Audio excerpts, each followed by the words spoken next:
All right, let's get to the last topic here. Y'all got one more in you, boys? Yes. All right, so Green Bay Packers tweeted this out. Love it. Tom's staying in town. Pay that man his money. He did, right? So projecting the Zach Tom cap allocation. All right, I've been literally hitting refresh. You know that meme that everybody uses with all the old people on the slot machine just hitting the button constantly, right? I've been doing that all day long on Spot Track, trying to get the cap allocation for Zach Tom. Now, obviously, it's not came down the pocket. I actually just checked it again right before I pulled this up on the screen. But we got a little bit of information from Spoon, Tom Silverstein over there. He said Packers set Zach Tom's base salary at $1.2 million in 25. So his salary cap number will be around $7.4 million. Puts Packers slightly more than $31 million under the cap. Plenty of room to do another extension or two, or be a player in acquiring a veteran through trade. Now, I don't think it's going to be that last part. I know a lot of people commented on this tweet and was like, Trey Hendrickson, we're going to get Trey Hendrickson. I'm going, y'all are setting yourselves up to be disappointed. I'm just telling you. Could it happen? Yes. I'm not ruling it out completely. But the fact that they took that tweet and just immediately thought we're getting Trey Hendrickson, it's a wild, wild assumption. But you guys remember last night we said expect his cap number to go up from that $3.5 million, and they'll probably try to front load it a little bit with some cap, right? Well, that's exactly what they did. Now, I want to compare this to Elton Jenkins' contract before, okay? And this is kind of hard for you guys to read. I'll give you the numbers. So Elton Jenkins' rookie contract when he came in the league starting in 2019, his cap hit 1.2, 1.5, 1.8, and it was set to be, I believe, 4.7 because of the performance escalator, okay, the performance bonus. Now, notice that's crossed out, and the reason being is they reached an extension, and now keep in mind it was supposed to be $4 million cap hit, right? And I'm going somewhere with this, so hang with me. So what they did was in 2022, they actually jumped that cap hit up to $9 million flat. So that's what I'm talking about is they'll actually increase that first year cap hit rather than just keep it at that 4 and backload it. They put a little extra on the front to make it a little more palatable on the backside. What's the byproduct? The Elton Jenkins situation right now where the majority of the guaranteed money is gone now, and they're able to cut bait next year and free up $20 million. As you can see here, the cap hit is $24.8 million next year for Elton Jenkins, and the dead cap attached will be $4.8 million. Now, why am I bringing that up? This is kind of a little bit of a projection on Zach Tom. Remember what Spoon said. This lines up perfectly with how they did Elton Jenkins. Zach Tom, his cap hit this year is going to be around $7.4 million. So when you look at Zach Tom's rookie contract, $831K, $996K, he jumped to $1.1 million, then got the escalator of a little over $3 million, right? Whatever it is, $3.6 million, I think is what the number is. So notice that's crossed out now, right? And they put over on Spot Track the estimated cap hit of the same 3.5, but now Spoon is confirmed, and you guys know Spoon is lockstep, pretty well plugged into the front office. They pretty much confirmed it's going to be about $7.5 million cap hit. So we nailed it, boys. That's the reason I'm bringing this up.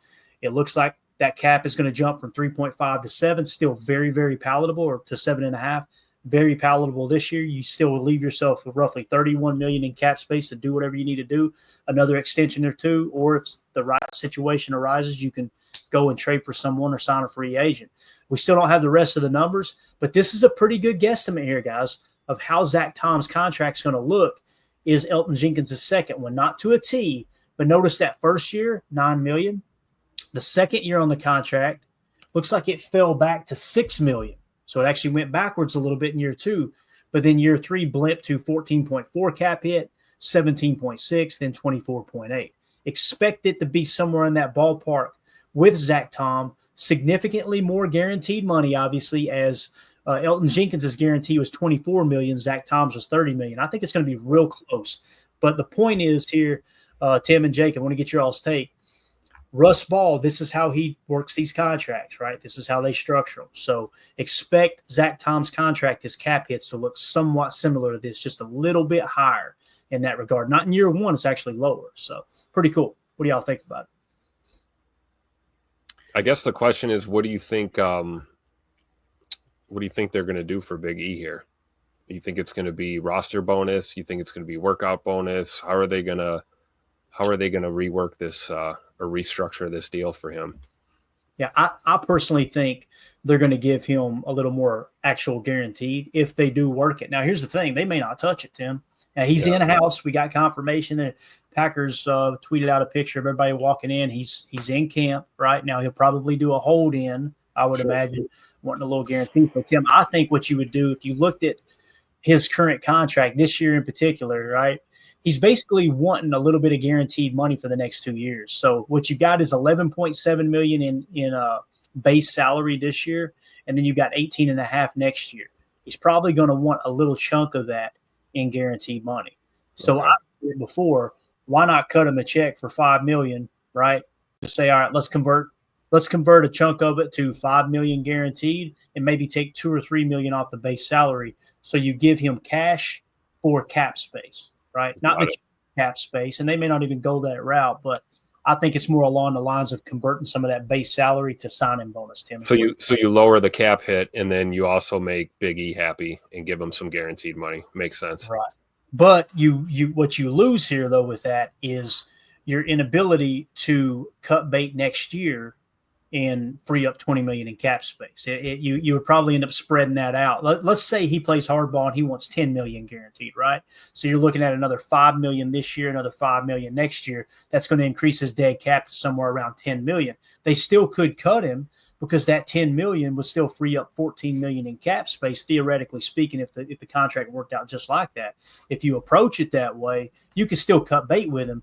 But why would Big E want that deal knowing they can still cut bait? Because he's going to get an extra $5 to $10 million in his pocket. That's show me the money, right? Right. Yeah. What do you think, Jake?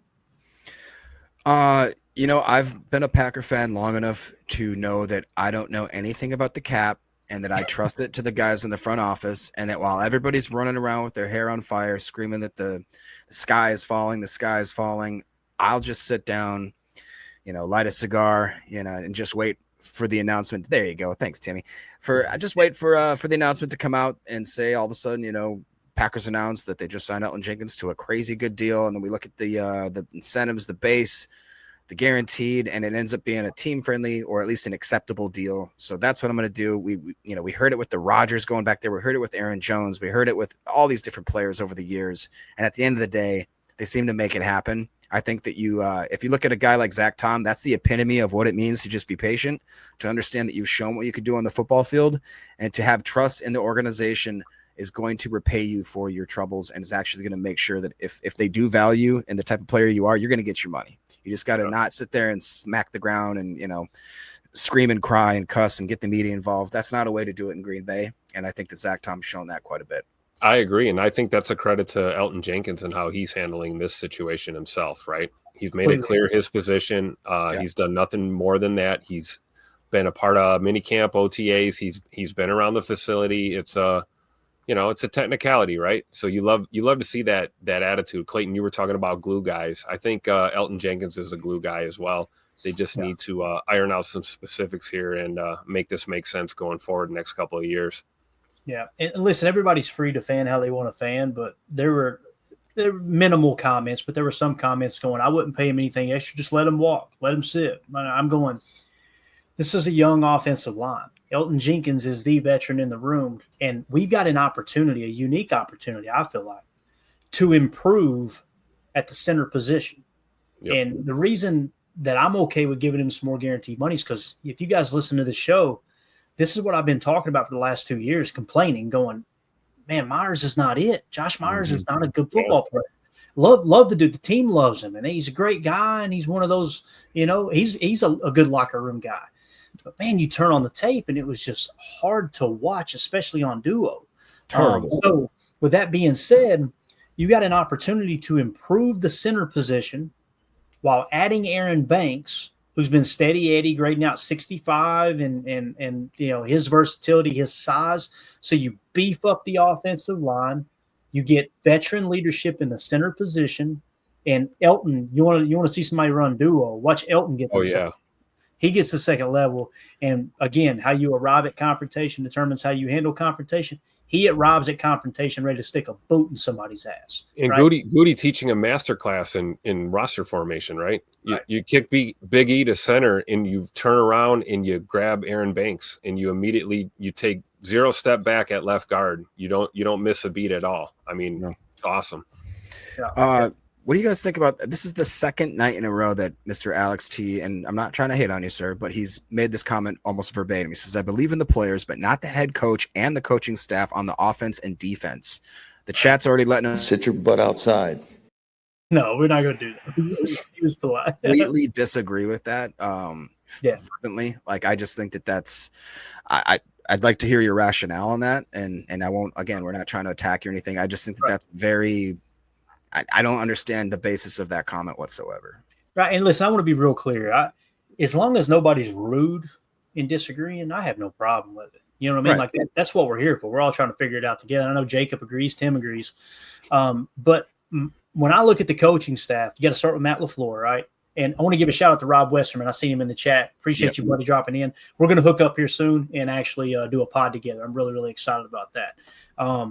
So Matt LaFleur is one of the all-time winningest coaches in the history of the National Football League. And all we heard was, well, it was all Aaron Rodgers, right?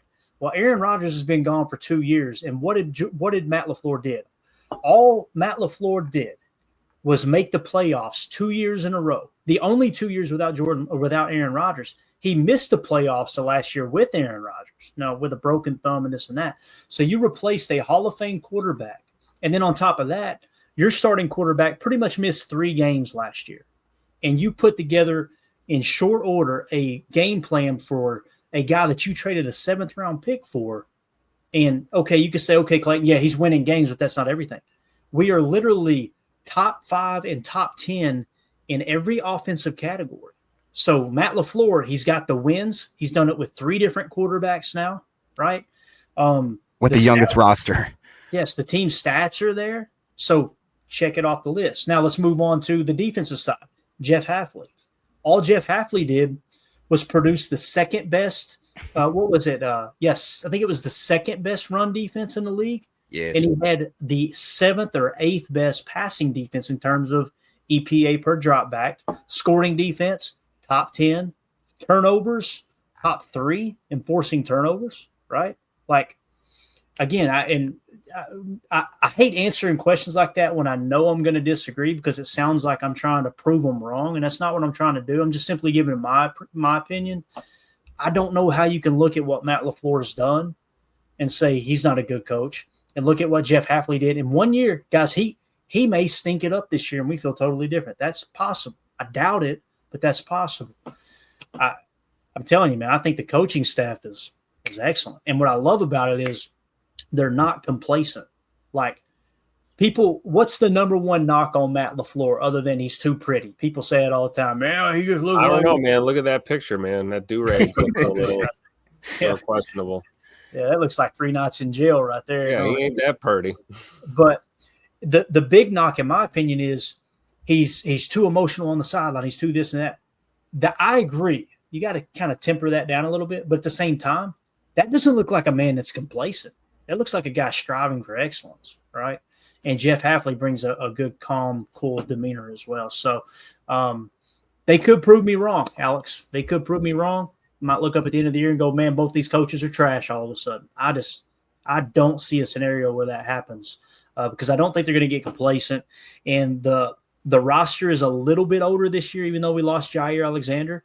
I feel like you adding – 3 veterans, at least 3 veterans, probably more than that when you really break down the roster. But you add in Nate Hobbs, veteran, Aaron Banks, veteran, young veterans, but they're veterans, and Mecole Hardman, veteran. I think this team is probably going to be somewhere between, if I had to guess, 10 to 13 wins is where I would put them in that range. And the closer they get to 13 early in the year, I'm going to be screaming, we might be reaching 14. Now, you got to stay healthy. Guys got to execute all this coach speak that we always hear. But, yeah, I respectfully disagree, Alex, but we appreciate you, man. We appreciate you swinging through for sure. Anything else that you guys want to hit on here? Yeah, Packer Up, it crossed my mind too, but, man, I like to trust people. I like to believe people until they give me a reason not to believe them. I'll just leave it at that. But that is a common occurrence. As the channel grows, you guys would not believe how many people